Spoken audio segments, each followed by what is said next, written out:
No problem. No problem at all. So let me start. Hi, my name is Steve Blank, and I'm the editor and publisher of Blank Slate Media. And I'd like to welcome everyone to a very special sit down with Michael Dowling, the president and CEO of Northwell Health, to discuss the COVID-19 pandemic, where we are, where we've been, and where we're going. Northwell is New York State's largest health provider and private employer, with 23 hospitals, 800 outpatient facilities, more than 14,000 affiliated physicians and 72,000 employees. It also includes Feinstein Institute for Medical Research and the School of Medicine at Hofstra. The health system has been at the center of the COVID-19 pandemic since its beginning. It has treated more than 100,000 COVID-19 patients, including 16,000 who were hospitalized, more than any other health system in the country. In addition, Governor Cuomo has asked Mr. Dowling to lead efforts to reimagine healthcare in New York. He has also asked him to take a lead, along with Ken Rasky of the Greater New York Hospital Association, and working with hospitals throughout the state to increase capacity, among other issues. So in addition to all that, Mr. Dowling was number 2 on Modern Healthcare's magazine list of 100 most influential people in healthcare. So I think we've got the right person for the moment here to discuss where we are. So let me ask you, where are we now? We've been through this we've been here since January, February. Now, where are we right now? Right now, we have seen an upsurge of cases over the last 3 weeks. So for most of August, September, October, things were pretty calm. It started to change around election time. And then, of course, you had Thanksgiving. So I'll use my health system as an example. We were having each day about 80 patients in the hospital. That was our average every day for a long, long period of time. And then it started to increase about 3 weeks ago. So today we have about 880 patients in the hospitals. So we've gone from 80 a day to about 880 a day. So that seems like a very large increase, which it is. But relative to where we were back in April, it is pretty small, because back in April, we had about 3,500 patients in the hospital every day. So 800 seems like a lot, but it's relative. We have more patients in our health system than anybody else in the New York area. And all of our hospitals, we all get together every week. So every Wednesday and every Friday, we now have meetings. All of the players get together, so we share information. And nobody expects it to get in any way as bad as it was back in April. But it's likely that the numbers of cases will increase over the next couple of weeks, because you're going into the holiday season and you have New Year's. So we expect that the worst 2 to 3 weeks will probably be the first 3 weeks of January. So we're looking at, the way we look at it now is, if we get by January without a massive disaster, then I think we will be okay. So I'm expecting at Northwell that while we're at 880 today, we may very well double that. But we're able to handle it, and we can manage it. It's not causing an awful lot of disruption. So the quick answer to your question is, we're having an upsurge, and it will increase, but I don't think it will be anything like we had back in April. Now, this was the governor has directed the hospitals to expand capacity by 25%. Right. They did that on December 7th. And they also directed hospitals to put in an additional 25% or cancel elective surgery on December 11th. Is there anything in the Northwell network where elective surgery has been threatened at this point? No, and let me explain. The trouble with these metrics is they can get very confusing. And if you don't know how the hospitals operate and work, it gets terribly confusing because hospitals are very different businesses, very complex.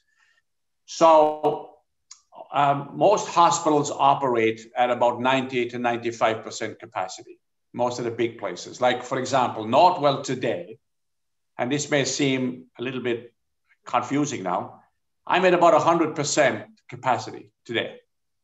But that doesn't mean I can't create new capacity. So I have plenty of room, plenty of space to expand that capacity by another 20, 30, almost 50%. So, and no hospital has beds that are staffed that are empty, because you would never operate like that because you would lose your shirt. So even though what the governor was basically saying is that I want every hospital to tell us what's your maximum capacity above and beyond what your current level is, and then make sure that you can go above that if we have really had a crisis. So right now at Northwell, we have plenty capacity. We can create lots of capacity. There is an elective surgery, elective cases have not been curtailed. I don't expect that they will be curtailed, not at least unless something drastic happens in January. If in January let me give you another example and maybe explain it. I have today 3,700 beds occupied. I can create capacity up to 5,200 beds. When I get close to that and I can go above it, now I may have to shut other services because I will need the staff to be redeployed to take care of the patients at that level. But you wouldn't do that unless you were in real bad situation. You don't want to cancel elective surgeries. You don't want to cancel cases, etc., because people do have, there's real negative effects of canceling any of these procedures that people need. So you really don't want to do it unless you're in a disastrous situation. So in terms of bed capacity, we're okay. And we have now started with a vaccine. And perhaps appropriately, it was a Sandra Lindsay, a nurse from Long Island Jewish Medical Center in New Hyde Park, was the first to take the vaccine, part of the Northwell system. So given all that happened, what is happening now with the vaccine? So on the one hand, we have this situation where there's a great deal of concern about the rising number of infected people. Right.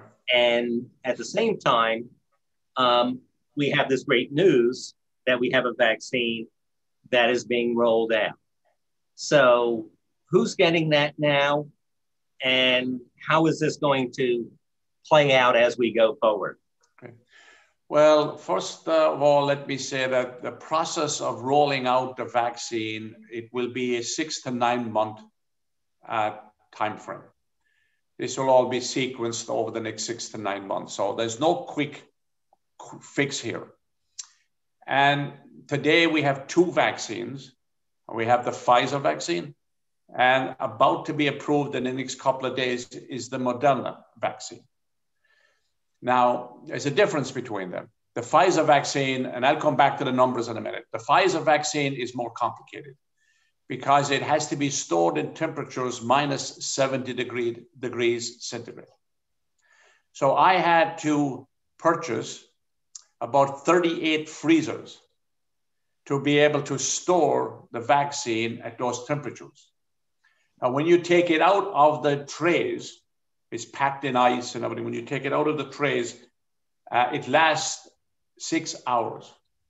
So you have to be very efficient to administer the vaccine. Otherwise, it becomes useless. So we started last Monday, as you mentioned.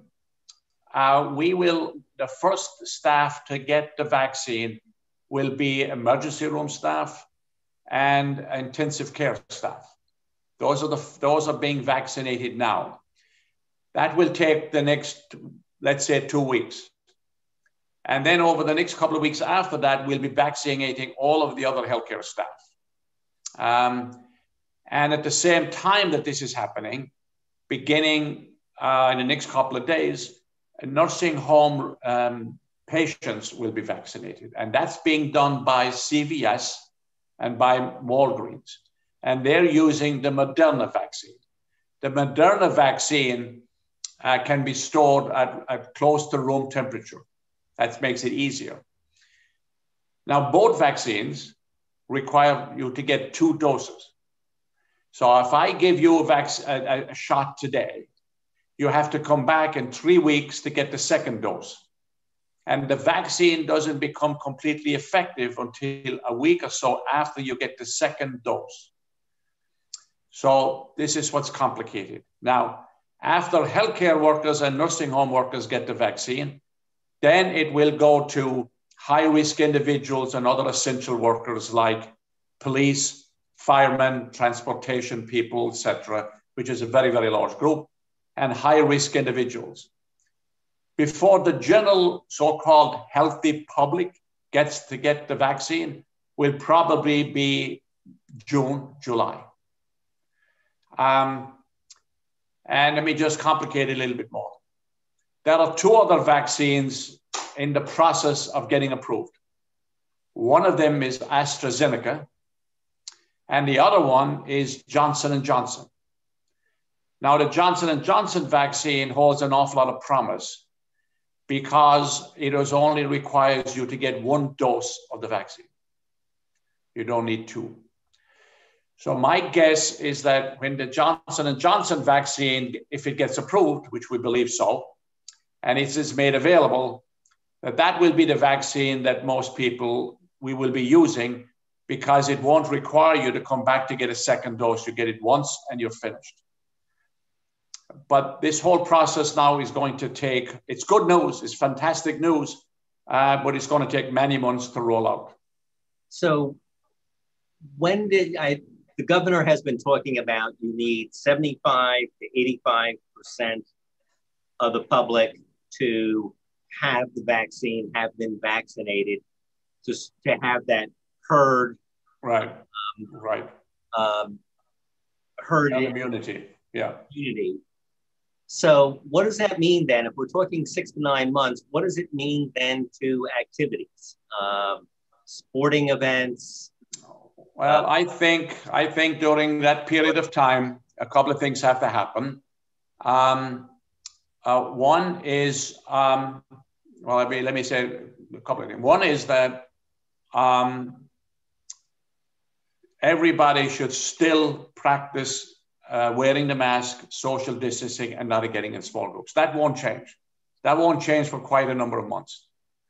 So we're talking about end of summer. End of summer, yes. So get used to the mask. You have to do it. The COVID crisis is being prolonged longer because there are so many people who refuse to wear a mask. The mask is the best treatment we have today, except for the vaccine itself. It is the single best treatment to begin to shut down and slow down the expansion of COVID. Now, this other issue is there are an awful lot of people who say that they're unwilling or are negative about possibly taking the vaccine. And that's including even some healthcare staff. There are people who are very resistant to vaccines. This has been traditional over history. Most polls say that 50% of the public are kind of wait and see type of thing. My view of that is that the more people get vaccinated, the more we're able to promote it. We'll be doing major communication campaigns over the next number of weeks and months to convince other people to take the vaccine. Because if you want to get to 70% of all the whole population being vaccinated, you've got to convince those that now decide that they don't want to get vaccinated to actually become vaccinated. So there's going to be a major campaign on this. Are you going to be requiring your staff, that anyone who's working in the hospital, to get vaccinated? Yes, but we're starting out with the people that, well, first of all, you cannot mandate it at the moment because the vaccine has been given emergency authorization. In many ways, and you have to be careful how you say this. We believe the vaccine is very safe. It has been analyzed all over the place. Our own people at Northwell analyzed it. The state is very safe. But it is the nature of vaccines. It has to be taken by about 3 to 4 million people before the government decides that it gives us the final stamp of approval. So you can mandate it under emergency authorization, which it is under at the moment. If it gets full authorization, which it probably will sometime in late spring, and then you say you want to mandate it, it seems like that's a good idea, except what do you do with the people who decide that they don't want to take it? If I have an employee that says, just like some people will not take a flu shot, they refuse. So what I do under that situation, and what I've done over these years, is you have to wear a mask if you're with patients, if you didn't take the flu shot. Of course, now everybody wears a mask. So that dilutes that requirement. So this is an education process. This is education that we will have to continue to promote. Now, the governor has said that they're all going to be free. Yes. That all the shots will be free. He's mandated that the insurance companies cover the cost of everything. Right. How big a thing is that for the effort? You are in charge. Northwell is in charge for Long Island for the effort to get people vaccinated. And Staten Island, yeah. So how are you? Is that something that is? How significant is that? Is the fact that it's going to be free? Well, I think it's very significant. It reduces, some resistance that people may have because they say, well, I couldn't afford to get it, I can't afford to take it, etc. So the fact that it is free is a positive thing. It still doesn't solve the problem of people who, for whatever reason, scientific reason or others, decide that they just don't want to take it or they're nervous about it, because there is always going to be a bit of some side effects from taking any vaccine, just like there are side effects from the flu after you take the flu shot. So some people will feel a little bit lethargic, a little bit tired. They may have a sore arm. And the biggest problem with the Pfizer vaccine is having them to have come back again the second time. So managing how you track the people that are supposed to come back within 21 days. And you only got about a 4 or 5 day window. So if they don't come back the 21st day, they have to come back by like the 26th day. So compliance here will be very important, and compliance will be very, very difficult because it's hard to get people to do things. Now, you have discussed this before. You've discussed this in other cases about underserved communities. Right. Black and Hispanic, people of color, populations who are more distrustful and also are underserved. Right. How do you reach the underserved? What are you doing in terms of outreach so that people who just are not in areas where there is as much access as others? Well, one of the things is a lot of the staff, many of our staff that will be vaccinated in the next couple of weeks, many of them come from neighborhoods like that. Like say, Sandra Lindsay is Jamaican, and in every discussion that she's been having on television, she's been telling her Black community, minority community, that it's important to take. The other thing we're doing, and we had a big meeting 2 days ago with the leadership from many of those communities, and getting input from them as to how best we educate, how best we promote, who should be the spokespeople that should be out there talking about this. Are there some celebrities that we use that people will listen to and comply with? So we're working closely with members from those communities right now, and that will intensify over the next couple of weeks. We have a little bit of time here because by the time we get through all healthcare workers, nursing homes, and other essential workers, we're probably into February, March, April before we get to the general public, before we begin some of that high risk vaccination in the general public. So we have a little bit of time, but it's communication,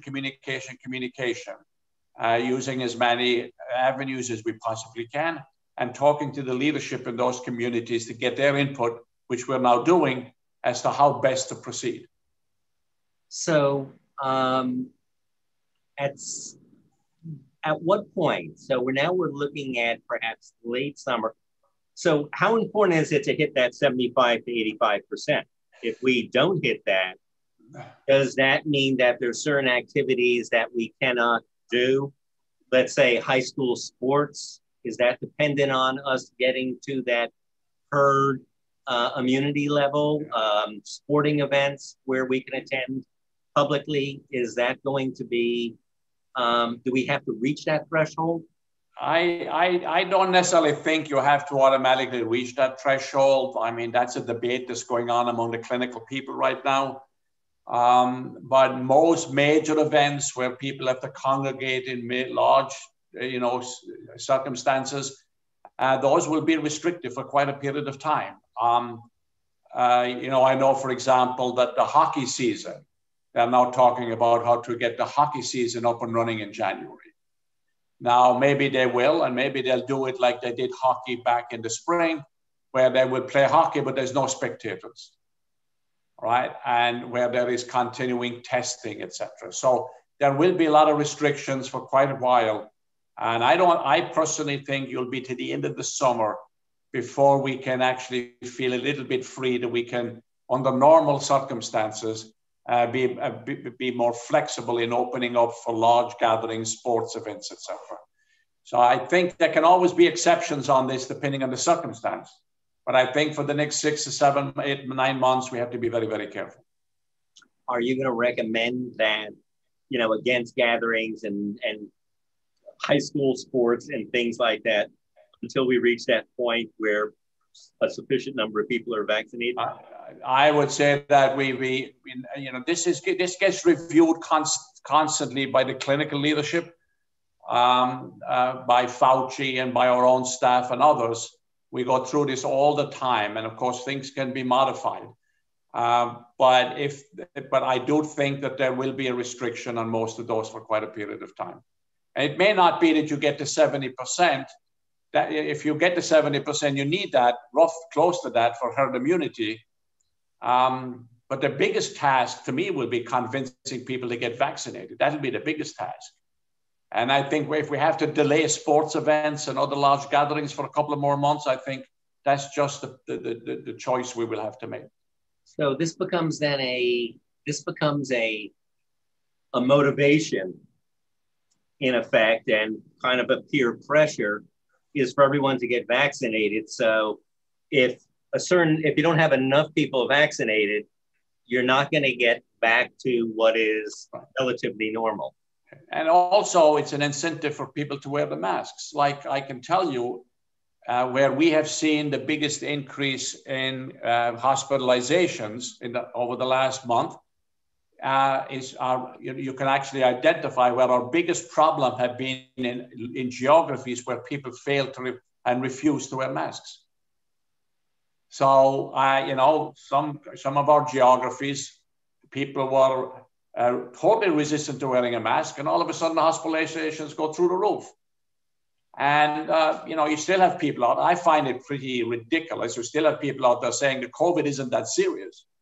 I don't need to wear a mask. It's not that bad. It's like the flu. Well, for those people, I would like to say, come visit with me in the hospital someday and see people dying on the ICU floors and tell me whether it's not that serious. I get frustrated with this when people make these ridiculous arguments. Wearing a mask is not that difficult. It's pretty easy. It's not too much of a disruption or an inconvenience. It's get over it. So you have to decide to get the vaccine, and all during this period of time, continue to wear the mask and social distance. If we do those two things, then I think we will have a much better chance of getting to the end. By the way, to be positive here, I do believe we're coming to the end of this. I do think that when we're at the end of the spring, I think we'll be in a much better situation then, and we can look at going back to a relatively new normal. Just one other question in terms of the mask, because this is a question that we have from our audience, which is the question of staff that are volunteers, staff that are, whether they don't want to do it and the equipment they have. Is that, is there a point that they're not going to be allowed to have contact because of their own exposure? The danger of them being exposed, of not having them work in the hospital? Well, working in the hospital is probably the safest place to be right now, is in a hospital, because everybody is doing the right thing.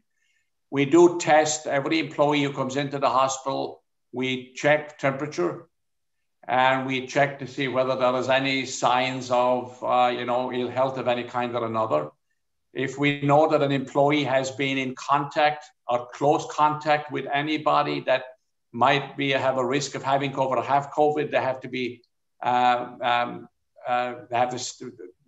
quarantined for up to 14 days. Right now, we have probably about 500 employees that are out either because they have the virus or they're being quarantined because they were close to somebody with the virus.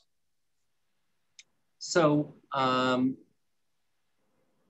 let me just take it to going back, and we'll go back to some of those questions on quarantine. Does everyone have enough equipment? One of the issues, the New York Times on their homepage right now has a story about hospital workers in New York being concerned that they're not prepared for now the rise in this, that there's not enough supplies, not enough equipment to handle the rise in the number of cases.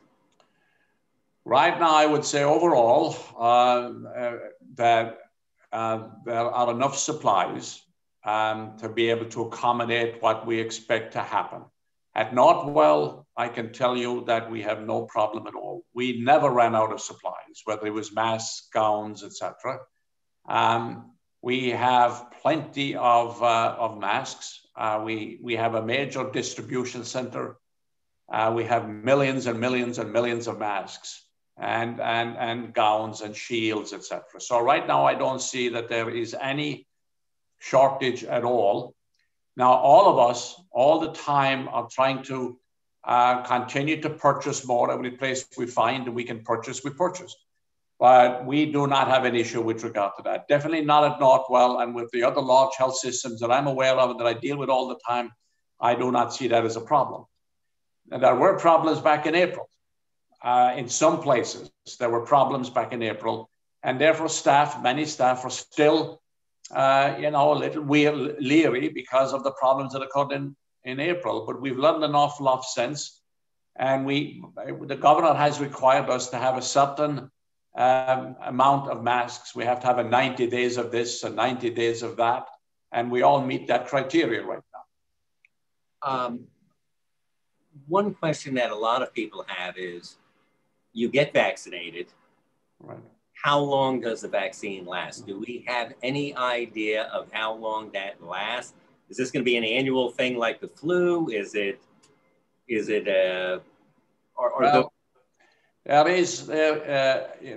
is no definitive agreement on how long the immunity is, but most people, including the people I talk to, like I'm not a clinician myself, as you know, but I spend my life around them. Most people will tell you that it is at least a year, could be 2 years.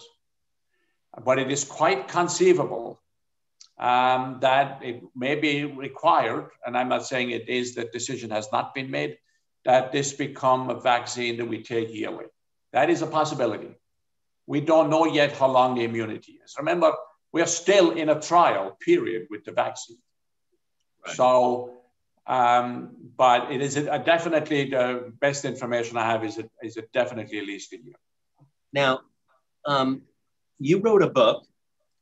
I'll give you the plug here of Leading Through a Pandemic. Right. And this was about the lessons learned in July. Now, we were at the epicenter, started in Queens, was the epicenter of the pandemic in this country at the time. And in July, when this went to press, and you have, and I'm going to go over a lot of the recommendations. You have many strong recommendations that you published. Right. At the time, the infections were 4.5 million, and the deaths in this country totaled 154,000. Today, the infections are past 17 million, and 307,000 people have died. How do you account for that? We went through, and we'll go through that, the fact that this hit it and we didn't know what happened. But we reached a point where we sort of did know things. What went wrong that this amount of people got infected and this number of people died, because it does not track with what happened in some other countries?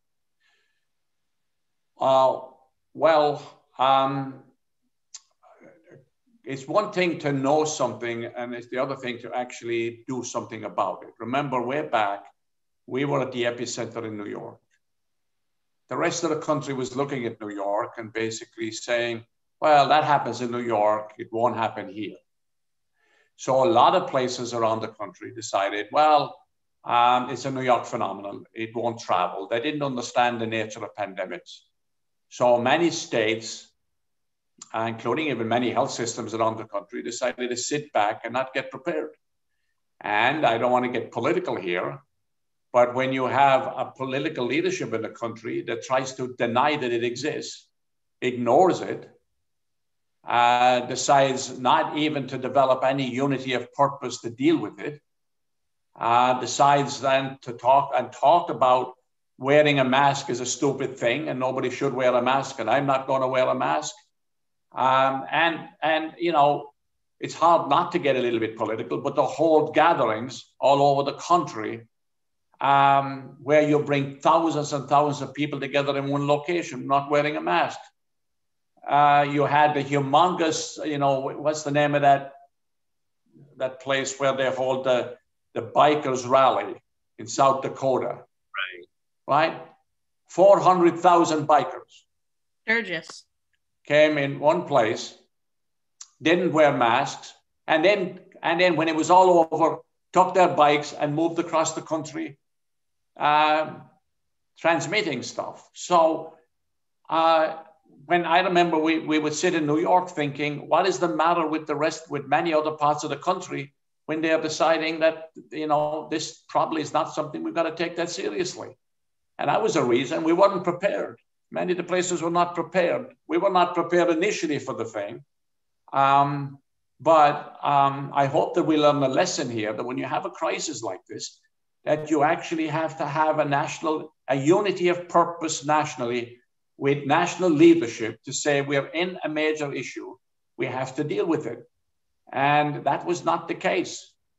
And when, you know, people don't like to hear it that way, and don't like to, you know, because of if you're depending on political ideology, I thought the whole thing was absolutely embarrassingly ridiculous, and that the country didn't take this seriously.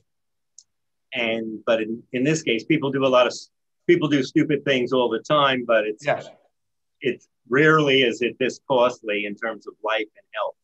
Yeah, I thought, you know, this is a major public health issue. And, you know, I remember talking to some of my people I know around the country in other health systems, and they had this idea, well, you know, we'll be fine here. This won't happen here. I mean, it won't travel to Texas, right? As if you need a passport. If you're a virus, you don't need a passport. You don't need it. You know, you don't need to get in a nice car and travel. You know, it just travels. And this happened around the world. I mean, look what has happened in Europe. It was down and it came back. What's happening in England? And now England, today, London is like dispensing with a lot of protections for the Christmas season. And I think that's a very dangerous thing to do, because in January, they'll have another upsurge possibly. What about our election season? Was that I think the election season didn't help. Thanksgiving didn't help. I'm worried about New Year's. People at New Year's will want to ring out 2020, or ring out the old, ring in the new. And everybody wants to forget about 2020 and move into 21. But, we're not over this yet. We just have to be as compliant as possible and convince people to try to be compliant. Now, you've come up with a list, a checklist for lessons learned. And it was in terms of the changes. And I think we're talking about what the world is going to be like. It's not going to be the same. And right. I think it starts, and I'd like to go over the things that you're recommending and how the world is going to change. But it was fascinating to read in your book that Northwell actually started looking at the idea of planning, emergency planning, the whole concept for a health system of planning for these type of events.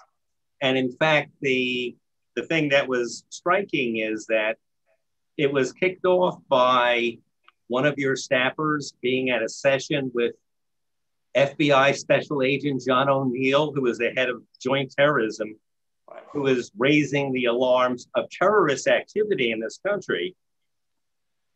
And it came back to Northwell, and you actually were probably one of the lone health systems, if not the only one, that took up this idea of emergency. Can you talk about that in terms of needing to? Yeah, this was a year and a half before 9/11, around a year and a half before 9/11, and I remember we would sit around, and I of course coming from another country and being very observant about what goes on in other places.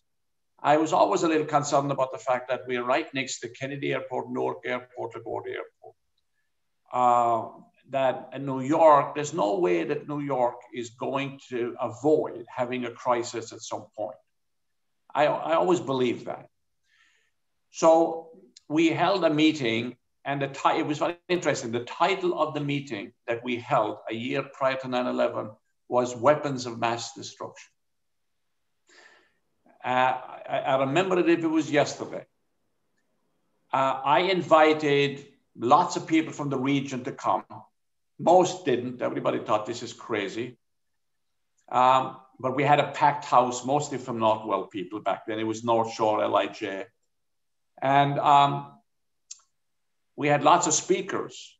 And I remember sitting in the back of the room, and they would put up on the screen the list of people that the FBI, the Special Anti-Terrorism Group in the FBI, believed would attack the United States.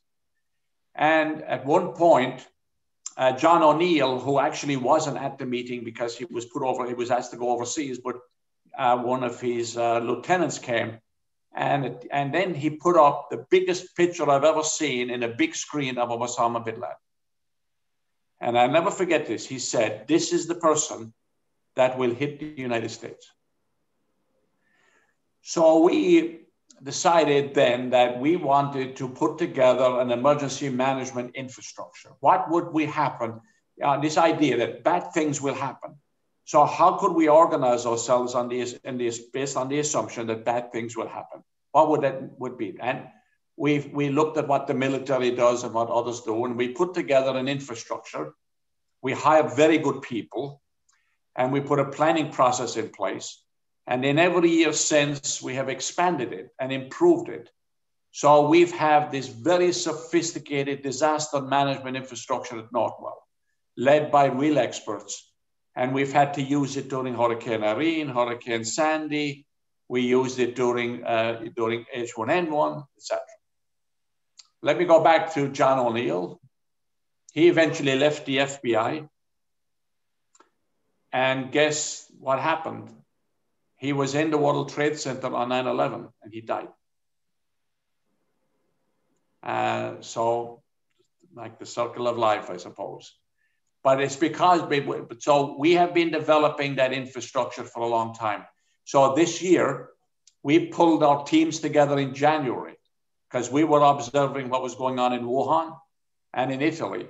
And we got our infrastructure up and running again, which can happen quickly in January. That's when we held our first meetings, began to put our processes in place. What if? Now, we didn't get the first virus, the first COVID case until March, but we had done a lot of pre-planning. We had been buying supplies, getting masks, getting gloves, etc. So we were better prepared than pretty much anybody else in the region at that point.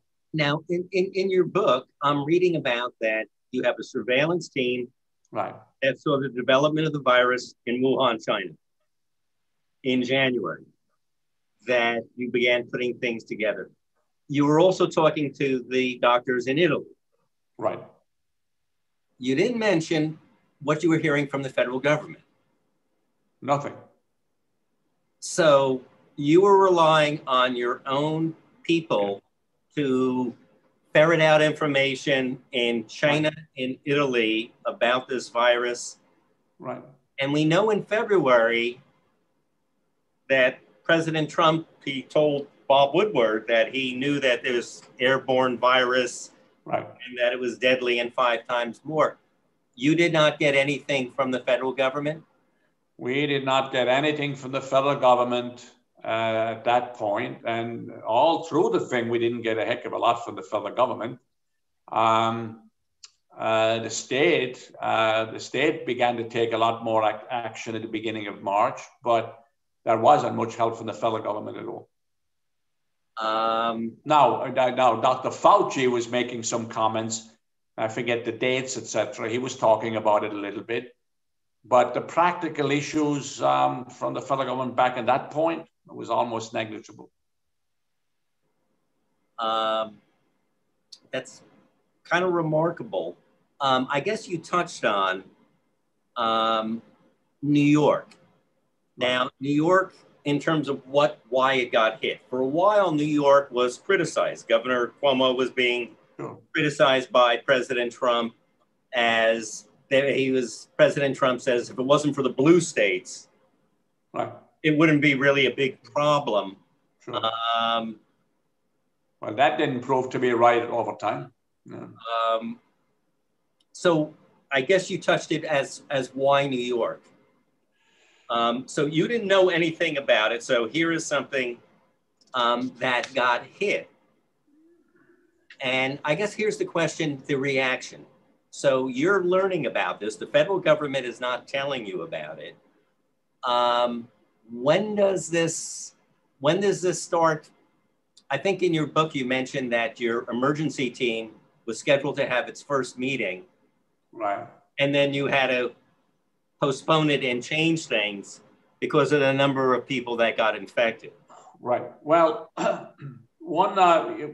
we knew that things were getting serious when, if you remember, the circumstance occurred in New Rochelle, where we had the synagogue in New Rochelle, where there were a lot of people and that got infected, and the governor had to quarantine, basically parts of the New Rochelle area. That was in the February, beginning March. I helped the governor open up the first testing center in New Rochelle at that point. And it was primarily contained within the New Rochelle area. And some people were saying, well, we can contain it. It won't go beyond New Rochelle. We, however, believe that it was definitely going to expand. It was going to, these, if you look at the history of pandemics over time, they do expand and they last a long time. So we all used to get together back in those days. We all got together in a very large room. It was our central command center. We had all the dashboards, all the data, and we were all together, probably 50, 60 of us, the right people from all the different aspects of the health system. And then 2 of our senior leaders got sick. They came down with COVID. One of them was very, very ill. and actually I was very lucky to survive. The other person was sick, but he was never hospitalized. We then immediately had to go virtual. We couldn't get together anymore. We made a decision that we couldn't get together anymore. We all went virtual. People started to come into offices in Suffolk, others in Queens, some in the city, and we started to use technology. We started to use technology like this to communicate. So all during the crisis, we were having meetings like this every day, like the way you and I are talking now. Right. That's how we were communicating. That's what we still do today. Every day right now at 9:45 every morning, there is a meeting of all of our top leadership going through all the data, all the metrics, and we have data on everything. All the metrics, what the plans are, what the staffing is, what the supply should look like, what's running, where we have the dangerous spots, what we got to worry. In the last couple of weeks, for example, our biggest area with a problem was Staten Island. So we had to target in on Staten Island. I mean, we own the hospitals on Staten Island. That area had a massive increase in COVID. And it's now somewhat under control. But we had to transfer from in-person meetings to virtual. We had never done that before, ever. And that's another lesson with COVID, by the way, is that we've all changed our relationship with technology now. We're now doing things this way that you wouldn't even imagine doing it this way a year ago. And that's going to be the way we will live in part going forward. You'll have a hybrid. We'll do a lot like this and we'll do a lot in person when we can get out from under COVID. Now, what was it like when it hit and you started realizing what you had on your hands and how unique is this to what you normally, what hospital systems are? Yeah. Well, remember, hospitals and hospital workers are used to ambiguity. They're used to change because every day you come in, you don't exactly know what's going to happen. If you work in the emergency department, you can have a nice, easy morning and all of a sudden you have major trauma. So you have to be very adaptable. But when this hit big time in late March, I remember it vividly because we didn't know what it was. We didn't have much information. Even after all the discussions in Italy, we didn't know really how to treat it. We didn't know what organs of the body it really affected. We didn't know, for example, that it created massive blood clots. We didn't know, for example, that it affected the GI system, the brain, the heart. So the first couple of weeks, we put together a clinical group of all of our ICU leadership and our medical leadership. And on a daily basis, every day, they were reviewing all the data, looking at the new experiences, issuing new directives on an ongoing basis. So we kept learning, but the first 2 to 3 weeks were pretty bad. We had in the first 2 weeks, first week in April, we had days when we had almost 90 deaths. And that's why you saw, for example, we had to rent 16-wheeler refrigerator trucks to keep the bodies because the funeral homes weren't adequate and the cemeteries were not adequate. Now, you mentioned in the book just what the impact on staff, just the human thing, the people, right, nurses and doctors and other support staff at a hospital, how unique this was and how frightening this was. Your staff was afraid. Oh yeah, I mean, first of all, when you're dealing with the unknown, it's difficult. There was a lot of fear. There was a lot of trepidation. Some people got sick at the beginning, staff. We were the first to require all staff to wear masks. We were the first health system to do that. And that was a good thing because we had an experience at one of our emergency rooms and our clinical leadership said, we just have to have everybody masked. This is too dangerous. We're not exactly sure what it is. But I will say though, that despite that trepidation and that fear, the staff and what they did was absolutely extraordinary. And I observed it firsthand. I mean, I walked the floors of every hospital all during the height of it. I was in every intensive care unit. I met with the staff. So the couple of things you have to make sure that you can tell the staff that we have enough supplies, we have enough masks, so that we can help keep them safe. We were able to assure them of that. We communicated with them on an ongoing basis, a face-to-face communication through every medium possible. We provided psychological help, social help. We helped with their kids. We rented hotel rooms in case they didn't want to go home to their families. We would put them up in hotels. So we rented a lot of hotel rooms. We provided daycare services. So we continued to do everything we possibly could to make sure we focused on the safety and the health of the employees. And I can tell you, they came across wonderfully. And let me give you an example of how fabulous they were. After we went through the epicenter, where we had 3,500 patients in the hospital, then it began to slow down. Right after that, it began to hit around the country. And other systems began to have a real problem. We asked staff as to whether or not, see how many of them would be willing to travel to other parts of the country, spend a few weeks helping other systems deal with COVID, right on the heels of them having to deal with it here. And we got almost 1,000 volunteers.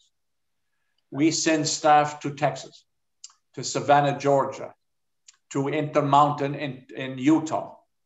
Right now, I have a dozen staff in Detroit, helping out the Detroit health system. So I can't say enough about the staff here, the doctors, the nurses, the respiratory therapists, the social workers, the security people. They were absolutely phenomenal. And now the next question is, how are they doing today, given the fact that we have an upsurge? I've been out around dealing with them all the time, and they say, we dealt with it. We wish it wouldn't happen. It's here. This is why we're in healthcare. This is what we got to do. We will take care of this. People got sick, had to stay home, came right back. People's parents died in the hospital, in the same hospital that they were actually staff members of. And I came across numerous people in that situation. Came across a person twice in two of the hospitals whose parent had just died in the hospital that morning where they were an employee. And they stayed working during their shift. There was also mention there of just how strange and alien it was, because here you had a hospital where you have patients with different circumstances, and you had whole floors where it's silent other than the sound of ventilators going. There's no interaction with the patients. And the number of people dying was just out of the realm of what anyone in a hospital had experienced. Oh, absolutely. And I remember, I vividly remember walking through Long Island Jewish, I think it was, which had quite a lot of cases, and walking through the ICU, and you couldn't hear a sound. Usually when you walk through a floor of a hospital, the staff are talking, there are visitors, right? The patients are talking. There's noise. I remember coming back to the office and commenting on it, that I walked through the whole place and it was eerily quiet. Just like weird. I mean, it's an experience I won't forget. And then you walk down the hall, and in that particular unit, people were on vents, so everybody was on a vent. And you knew at that point that we were having 60 to 70% mortality on those units.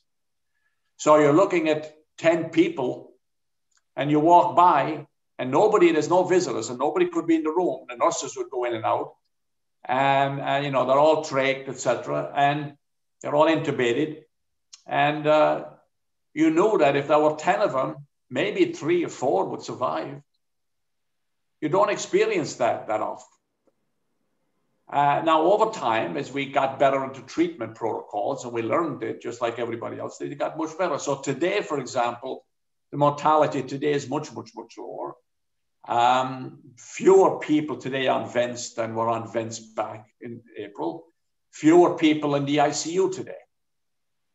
People coming in today with COVID seem to be a little bit younger. But we don't intubate as many. We don't have as many in the ICU. Now, some of the things that happened in response to this there were dramatic changes done in how hospitals in New York State operate. Right. There were changes of law and a relaxing of regulations right. by order of the governor that I think you say, under the recommendations, things that you've learned that we ought not go back to. Can you discuss some of them was when hospitals get overwhelmed or working together. It used to be a cumbersome process to move a patient from one place to another. Right. But like one night in Valley Stream and Forest Hills, you moved a large number of people because they were being overwhelmed. Right. Well, that's one of the great lessons. I'm not an opponent of regulation. I'm not an opponent of the government oversight. But in this particular case, the governor did relax a lot of regulations, allowed us to do things that prior you could not do. And because we had that relaxation of regulations, we were able to become unbelievably innovative. And we were able to move very, very fast. We were at one point creating 200 new beds a day. And we do it overnight. I give you an example. There's a big conference center at North Shore University Hospital. This is where they hold a lot of meetings, board meetings, etc. Overnight, we took all the seats out of that place. All the seats had been bolted to the floor. They were all removed. The place was completely converted. When we came in the following morning, there were 100 beds there with patients. Now, under normal circumstances, you would never be allowed to do this. People would say, well, you got to go submit a plan to the state. You've got to have somebody from the state come and review. You've got to fill out all this documentation. You got to guarantee this and guarantee that. Yet we did it overnight. We provided great care without any disturbance in terms of quality or anything. And that's those kinds of regular moving patients. You just mentioned it. We moved 800 patients from Queens to other parts of our health system, as far north as Mount Kisco and as far east as Mather in Port Jeff. So when I went to Port Jeff and walked the floors, half of the patients in Port Jefferson came from Queens. That was the only way that we were able to prevent, everybody talks about what happened at Elmhurst, when it got overloaded. Well, that was the only way you could prevent a hospital getting overloaded, was to have the flexibility and the regulatory flexibility to be able to move the patients and do it carefully and do it clinically correct, but be able to do it. So a lot of the regulations will probably need to be put back, but there are many regulations, in my view, that probably need to be dispensed with forever. It's very hard to be innovative in a regulatory environment that is overly micromanaged. You've got to give organizations the flexibility to do things creatively, and especially healthcare. We're not the business of going in every day saying we're going to do bad things today. That's not what we are. That's not who we are. And I would hope that there would be a major effort now to redo the regulatory process a little bit. Now, much of this was done, and you have been very complimentary. Now, you have a long relationship with the Cuomo family. Right. You were the health commissioner under and a deputy advisor to Mario Cuomo, right, this governor. Did you know Andrew at the time? Yeah, I've known Andrew for 35 years. Yeah, I've known him a long time. And you were the I spent 12 years with his father.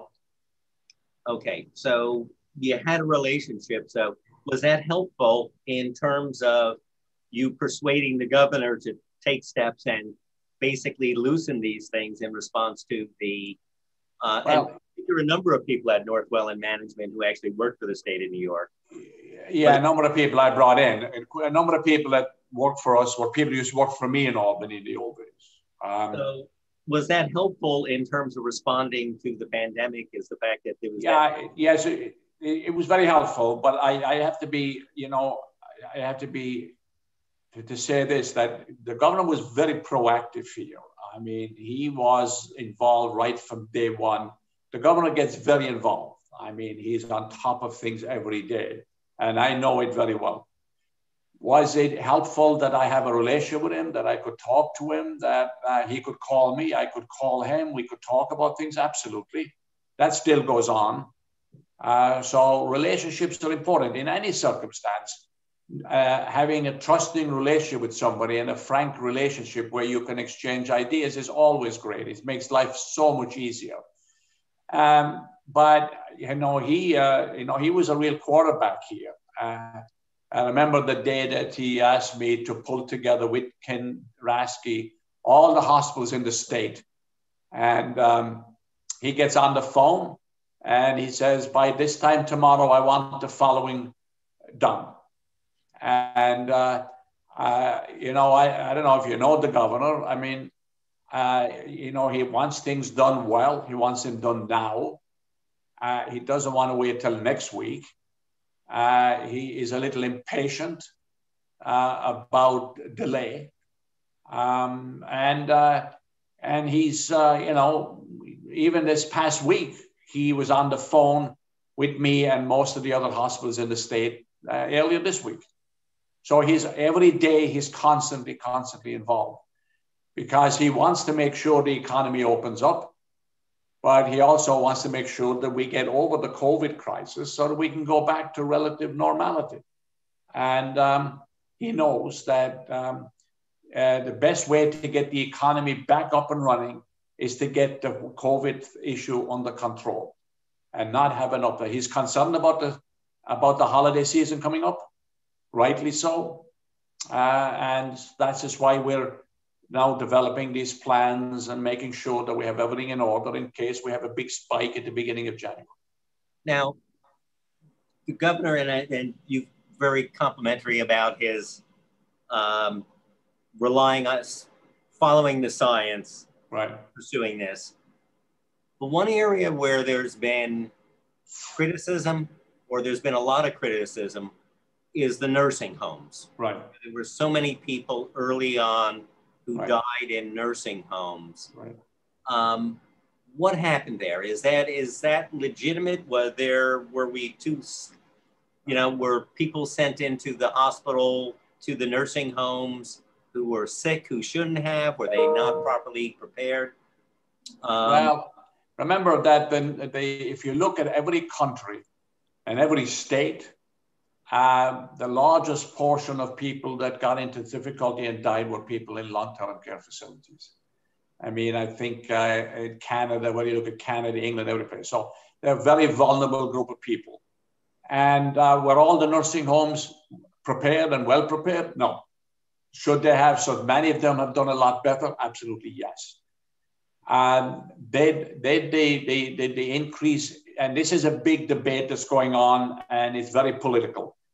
But I've been through the data here in excruciating detail.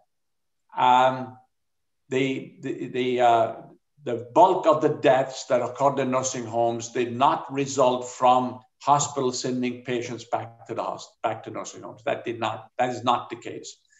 It was in all because COVID has been around here. I believe it was out in the community in January and February and early March.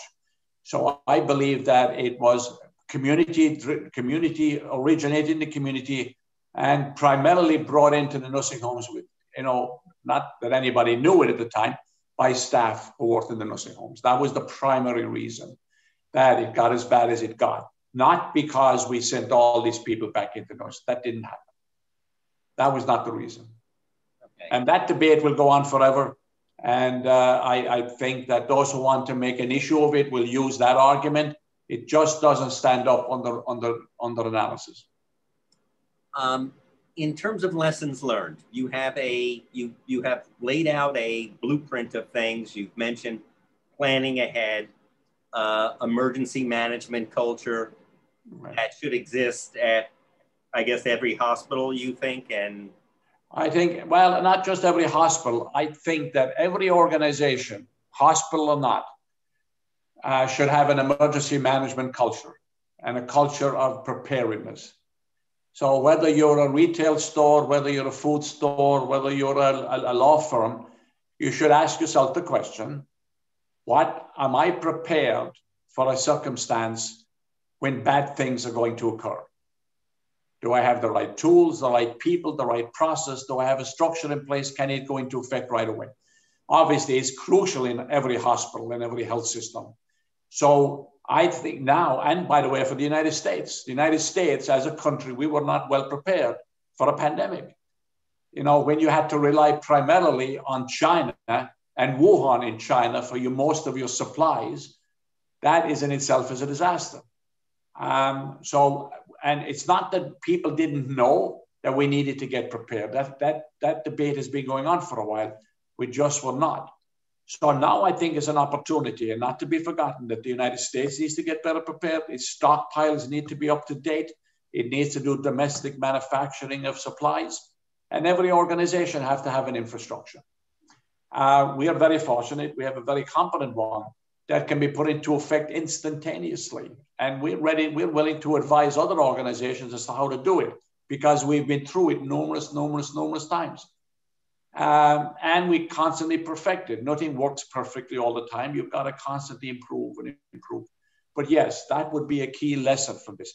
The danger with crisis is they happen, and during them, you always say, well, when it's over, I'm going to do X, Y, Z. Then it's over, and then you forget.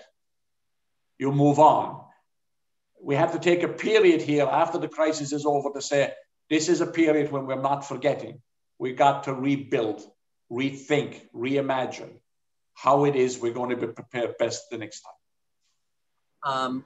You also mentioned, and again, this is something that you had mentioned in your previous book, but the inequities in access to healthcare, the vulnerability that this pandemic, one of the things that we knew that there was inequities, but really stood out in relief was the vulnerability of low income and minority neighborhoods. And you have said the need for universal health care. Right. So speak to that in terms of the kind of the disparity between people of different ethnic groups and income in the healthcare that they receive in this country. Yeah, the COVID did clarify and make it crystal clear that we've got a huge issue in many of our poorer communities and minority communities. We don't have the facilities in those communities that are up to snuff. We don't have enough of outpatient facilities in those communities. We have to spend a lot more time on the upstream part of it, which is how we deal with issues around diabetes, obesity, etc. And that's not just only in the minority communities, of course, I don't want to just say that, but prevention, wellness, etc. The hospitals in many of those communities are funded primarily by government, and government doesn't provide the resources substantial enough to have facilities that can actually operate successfully and have the resources to be able to invest. So the answer to this... You mentioned the city hospitals. Right. Have been chronically underfunded. So a situation like Elmhurst Hospital, where you had that scene where 16 people died one night. Right.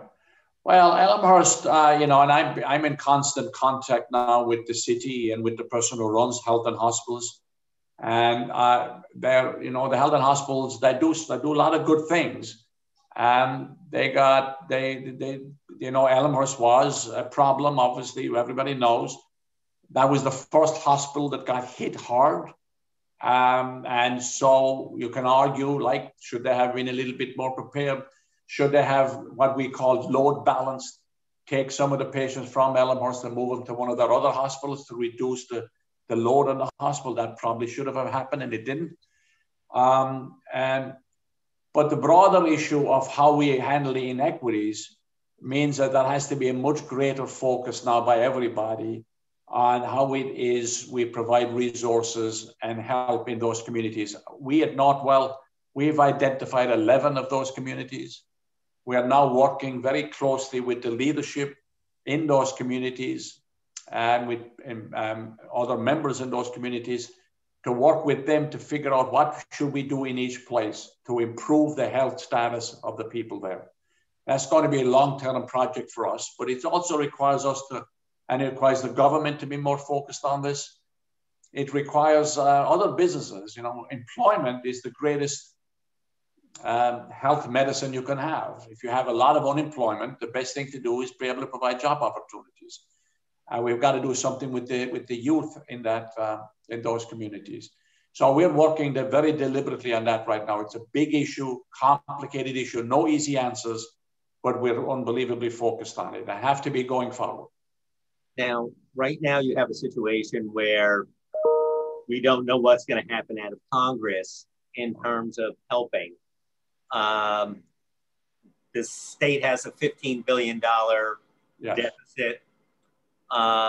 Depending on the governor was discussing the last couple of days, what happens, you know, how much money gets covered of that deficit. Right now, nothing appears to be on the table. What happens then if there's that hole and the state is not providing as much money? There's been talk of layoffs and furloughs for hospital workers. Is that a possibility? Yeah, no, this is, you know, the result, there's no good result that can come out of this if bad things have to be done. And everybody recognizes it. And the state, by constitution, has the balanced budget. If there isn't help from the federal government, substantial help to help the states get out from under, then I think that that could be very tough things have to be done. You've only got two options. You either raise revenue or you cut expenditure. And when you look at the state budget, there are three things that make up the bulk of the state budget: health, education, and criminal justice. Those three. So if there isn't help from the feds and the governor has to do revenue reductions, there will be hurt. And that's unfortunate, which can make some of the things we just talked about even worse. Because the places that could get disproportionately negatively affected would be those very same places that were disproportionately negatively affected during COVID. Everybody's aware of this. Then there is discussion of raising revenue. People say you can't raise revenue because you can't raise taxes, it's bad for the economy. There's no good answer here. We're hoping that because every state's budget is probably, relatively speaking, in a similar condition across the country, Republican, Democrat, because they've all been dramatically hit now. Back months ago, it looked like it was a New York issue, and you were not going to get any help from the federal government because it's a blue state. Now, every state is in this difficulty, so the federal government has a much larger rationale, a better rationale to provide help to all of them. My guess is that there will be some help, but it will not close the gap fully. And I think we're looking at some very difficult decisions in the next couple of months. And I don't know what the outcome is going to be, but it's not going to be easy for the governor or the legislature to figure out how to fill the gap here. In terms of the, you were mentioning the fact that there's a need for partner with government and other health systems and community groups to deliver health. Right. What does that look like when you're talking about what are you talking about there? What kind of partnership can help provide healthcare going forward? Well, you know, unfortunately, we often work in a lot of silos. So if you take an area, any geographic area, you have schools, you have community-based organizations that do a lot of good work. You have the police, and you have healthcare facilities.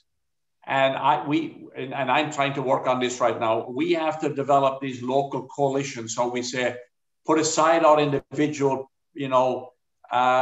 egos here and figure out how it is we can actually work together. In many of these communities, for example, it's not just healthcare alone. It's gun violence, which is something I've taken a special interest in. Gun violence is a huge public health issue. When you look at 40 to 50,000 deaths a year, 100 people die a day. Now you work locally with the local police departments. You look at how it is you can provide employment opportunity for kids and provide other things for them to do. How we should have universal background checks for anybody who gets a gun. This is separate. I'm not getting into the Second Amendment issue, but the safety issue is important. So I'm convinced, and maybe I'm an overly optimistic here, that if we put our arms together here, that we can make an actual difference, rather than us going back only dealing with people who get sick and treating them well in our facilities, but that we go upstream and we work with all of those other entities in a much more cohesive way. And as I said, with the communities that we have been talking to, we are developing those relationships. And it's the key. What people have to remember is it's a long journey. It's a marathon. None of these things can be fixed or even make major dents in quickly. It requires everybody pulling together, and we have a social obligation to do so. One of the other things that you mentioned of the things that need to be done, and that is the reverse America's cultural disrespect for science. Yes. And that was very striking in there, although I guess you can see this in so many things. We're having difficulty just agreeing on facts. Like who won? Whether the coronavirus is deadly. And it's partly because we've got so many conduits of information anymore. The internet and the ease it is to be able to come up with some conspiracy theory or non-factual issues, and it's spread instantaneously all over the world, and people get to believe. We need to reinvest more heavily in the CDC, in the FDA, in the National Institute of Health. We need to get back to focusing on fact, as you said, and letting science dictate, whether it's dealing with climate change, whether it's dealing with the environment, whether it's dealing with health. We need a little bit of rationality. We need a little bit more common sense. I'm always fascinated by the belief systems that people have based upon conspiracy theories that are floating around the web. And you sit there and shake your head in complete amazement as who the heck would ever believe this kind of stuff? I also think, and I don't have an absolute recommendation here, but I do think we need to do something in the schools going forward. The educational establishments need to begin to rethink, how do we educate people to be able to decipher between fact and fiction and conspiracy? What do we need to do to get people to study and learn, read, and have the courage to come up with decisions that are somewhat more rational? I think that's a big issue for our politics these days. It's an issue for all of us because we're inundated with so much information that is just made up and is wrong. And I think it's a function of, unfortunately, the world that we're in right now. Hopefully we will come back to some form of rationality soon. Just to go back in terms of the numbers, one thing that you said that in the end of the book, you had a lot of positive things that suggest in some of that we're discussing here. The scary part though was you threw this in, and it scared me, which was that we're living in a world that it's even more likely that even more lethal viruses are out there. Sure. And are likely to strike. So that this is not, we've hit the 100-year mark of once every 100 year, there's something going to be bad.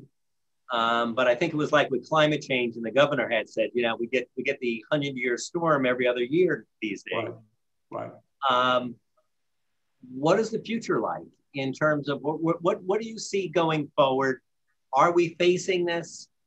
Or what is going to be the new normal? What is going to be the new normal going forward?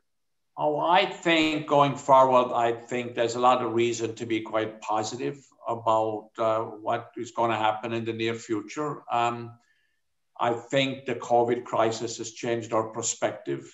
It's got us to think a little bit differently.